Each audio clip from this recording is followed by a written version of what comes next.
오늘은 이제 제가 마지막 강의로 상위 1% 영업 비밀이라는 이제 저의 이제 뭐 8번째 강의에서 마지막으로 여러분들이 이제 현장에 나갔을 때 정말 중요한 그 포인트를 알려드리겠습니다. 마지막 그래서 오늘 강의는 개혁공인중개사를 성공하려면 어떻게 해야 되나 이제 이런 부분인데요.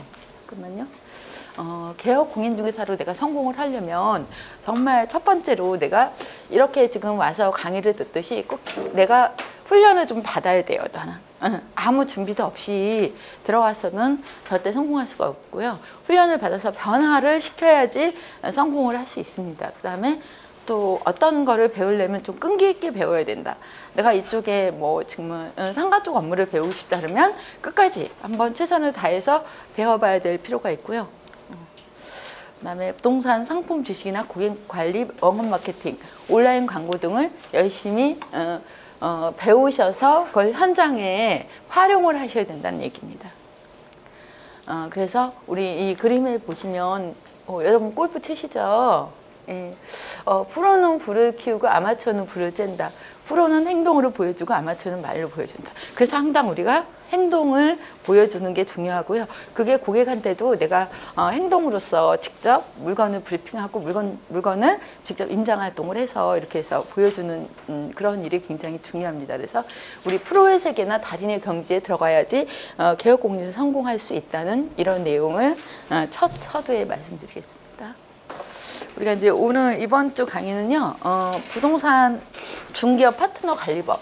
우리가 중개업을 하면 가장 중요한 게 누구랑 같이 일을 하냐, 내가 주변에 누구와 같이 일을 해야 되는지, 그리고 그 사람들하고 어떤 그 관계를 맺어서 일을 만들어야 되는지, 이런 부분이 굉장히 중요합니다. 근데 우리가 파트너에는 첫 번째 누가 있어요? 우리 파트너에는 직원이 있죠. 직원이나 동업자가 있죠. 그래서 직원은 요즘에 이제 소속 공인중개사가 있고, 그 다음에 자격증 없는 중개보조원이 있잖아요. 여기 의미는 자격증 유무, 여기 소속은 자격증을 가지고 있냐, 여기는 자격증이 없다, 이런 의무인데, 사실은 능력 있는 직원을 잘 쓰면요, 사무실의 수입이 배 이상이 됩니다. 그래서 능력 있는 직원을 쓰는 것도 그 본인들 간의 능력이에요. 그래서 어떤 사람을 쓰냐에 따라서 사무실의 매출액이 배가 돼, 2배가 된다는 거 알고 계셔야 되고요. 직원을 쓸 때는 대신 우리 사무실에 맞는 직원을 써야 되겠죠. 나이대, 그 다음에 뭐 여성인지 남성인지 이제 그런 거를 사전에 생각을 해 두셨다가 면접을 보시고 확실한 그 능력 있는 직원을 고용하는 것도 이 중개업 하시는데 굉장히 중요합니다. 그래서 부동산 중개업 파트너에는 제가 직원이란 소속공인중개사와 그다음 중개보조원, 그 외에도 이제 우리가 중개업과 관련이 있는 어떤 그 전문가 그룹. 전문가라고 하는 거는 이제 제가 다음 이제 요 강의 때 말씀드릴 건데, 요거는 일장은 그런 강의를 할 거고요. 그 다음에 이제 부동산 관련 전문가들과 친해라. 부동산 관련 전문가들이 뭐 여러 분야가 많죠. 특히 부동산은 종합적인 어떤 서비스이기 때문에요. 기본적으로 우리가 관련 있는 전문가들하고 연관이 돼 있어야지 이게 일이 이루어집니다. 그래서 우리가 모르는 거는 정말 그 분야 전문가들하고 친해져야 된다는 얘기. 그 다음에 이제 3장. 가장 중요한 거, 우리가 중개보수를 현장에서 어떻게 받고 있는지. 실제적으로 중개보수가 요즘에 많이 깎이고 있고요. 중개보수를 잘 받는 것도 노하우입니다. 근데 중개보수를 어떤 분들은 엄청 굉장히 많이 고객이 깎는 거에 대해서 굉장히 불만은 있지만 어쩔 수 없이 그 중개보수에 대해서 인정을 하게 되는 경우도 있고요. 그렇지 않고 다툼이 일어나서 소송을 하거나 아니면 서로 이제 협의를 해서 받는 경우가 많이 있는데, 그래도 이제 어떻게 받아야지 잘 받는지 이제 그런 노하우를 알려드릴 거고요. 그 다음에 이제 마지막으로 공인중개사로 내가 창업을 했으면 내가 오래 일해야 되잖아요. 뭐 단기간에 일하고 끝나는 직업이 아닙니다. 그래서 1년이고 3년이고 내가 내 몸이 허용할 때까지, 내 건강이 허용할 때까지, 그때까지 오래 일할 수 있는 어떤 비결, 그런 비결에 대해서 말씀드리겠습니다. 그래서 부동산 중개업 파트너 관리법에서 제가 쓴 책자에도 이제 했는데, 우리 소속 공인중개사 중개보조원을 직원을 채용해서 관리하는 법. 우리 직원 채용할 때 굉장히 고민을 많이 해요. 저도요. 어떤 사람이 우리 사무실에 적합한가, 이제 이런 부분을 많이 고민을 하는데, 그런 내용을 어쨌든 간에 우리 업무에 적합한 나이대라든가 아니면 이제 성별, 그 다음에 이제 경력 유무, 이런 거를 좀 미리 생각해 두셨다가 그거를 뭐 협회 홈페이지에 구인 구직란이나 아니면 요즘에 잡사이트가 있죠. 예, 그런 잡사이트에다가 원하시는 바를 올려주시면 돼요.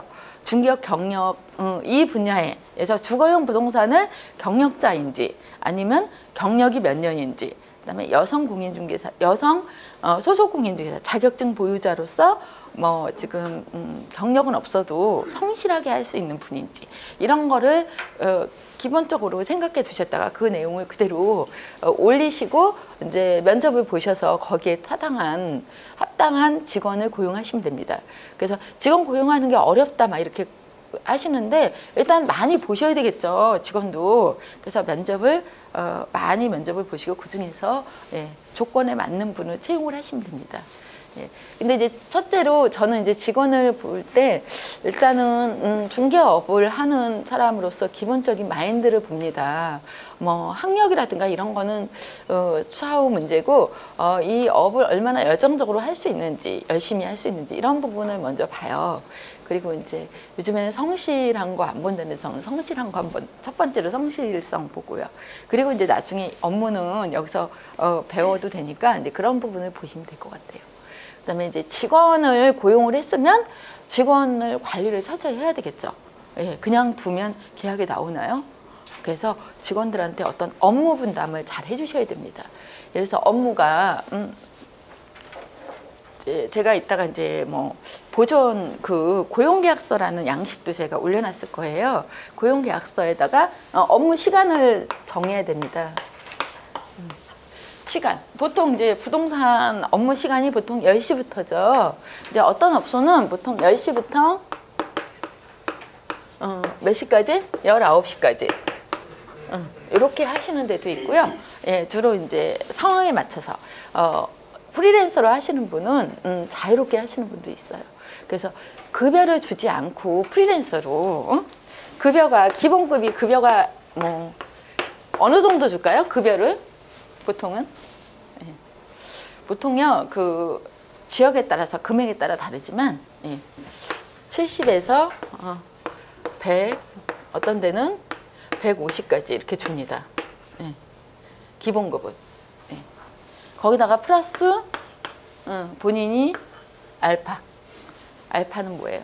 본인이 한 거에 대한 퍼센트를 주는 거예요. 그래서 보통은 이렇게 이거 되게 궁금할 거 아니에요. 내가 직원을 고용하는데 급여를 얼마 줘야 되는지, 그리고 경력이 있다면 어떻게 해야 되는지. 근데 제가 경력자를 구해요. 경력이 한 뭐 3년 이상, 5년 이상 경력이 되게 있는 사람은 이렇게 급여를 가져갈 필요가 없이요. 보통은 비율제로 합니다. 비율제로 하는데, 비율을 보통 뭐 경비 빼고서 보통 30%에서 40%.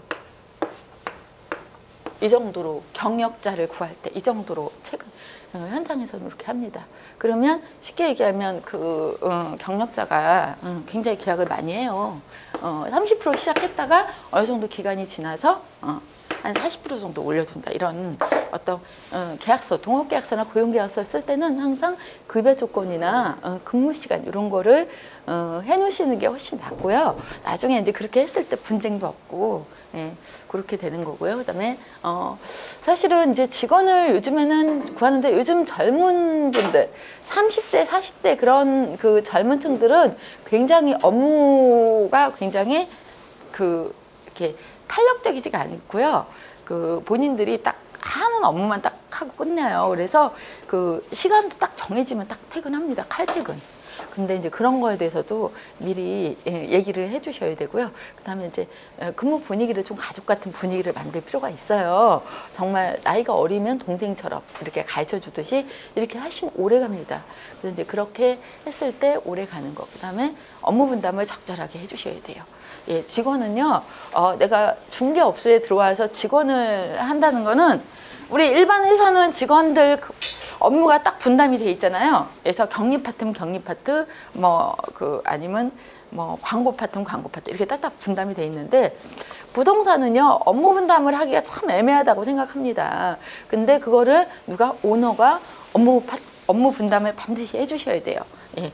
오늘 만약에 근무 시간이 10시부터 저녁에 오후에 19시까지다 이렇게 생각을 했을 때 업무 분담이 예를 들어서 근무하면 기본적으로 사무실 정리정돈이죠. 그런 거에서부터 시작해갖고 업무를 어떤 일을 할 건지 미리 사전에 근무 시작하기 전에 얘기를 해 주셔야지 나중에 일을 하다 보면 이 직원이 업무를 할 게 없으니까 앉아서 놀고 있어요. 예. 그냥 그래서 그런 부분이 그런 분이 생기면 오래 있을 수가 없죠. 예.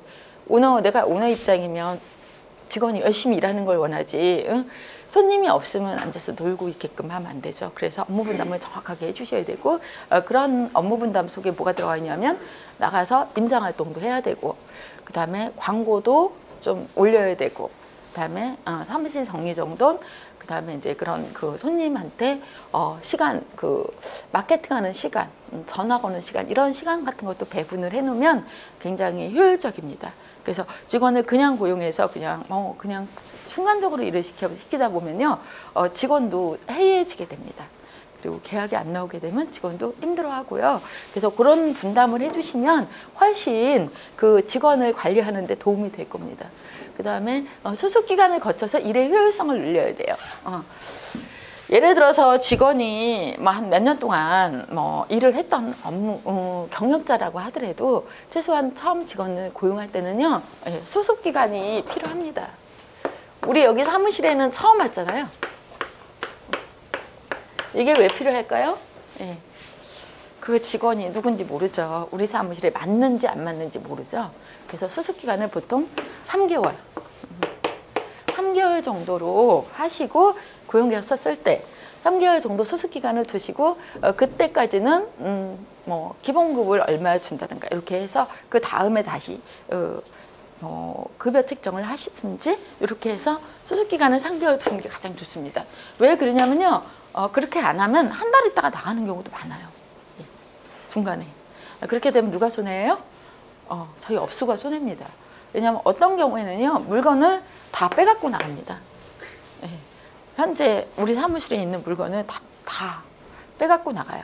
그래서 고용계약서를 써야 되는 이유가 그런 이유 때문에 고용계약서를 쓰는 이유가 그래서 고용계약서 내용에 그런 내용에 들어가면 되겠죠. 예. 다른데 물건을 회사를 그만둘 때는 다른데 그래서 고용계약서 양식에 제가 그런 내용을 적어놨고요. 그 다음에 소득 배분을 잘 해라. 그래서 직원이 열심히 해갖고요. 만약 계약을 많이 이루어줘요. 많이 해줘요. 우리는 일반 회사가 다르시 알파라는 어떤 직원의 능력이 있잖아요. 능력 있는 직원은 더 챙겨주세요.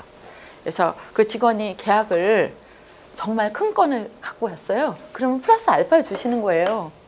플러스 100만 원을 주든가. 수수료 1000만 원짜리를 갖고 왔어요. 그러면 플러스 알파를 주세요. 더 열심히 합니다. 그래서 그렇게 주시면 우리도 그렇잖아요. 어디 근무했는데 오너가 사장이 인센티브를 줘요. 그러면 굉장히 좋죠. 업무의 효율성도 있고 더 열심히 일하게 되죠. 그래서 이런 부분이 있다는 거 그렇게 해서 소득 배분을 잘하면 더 챙겨주라.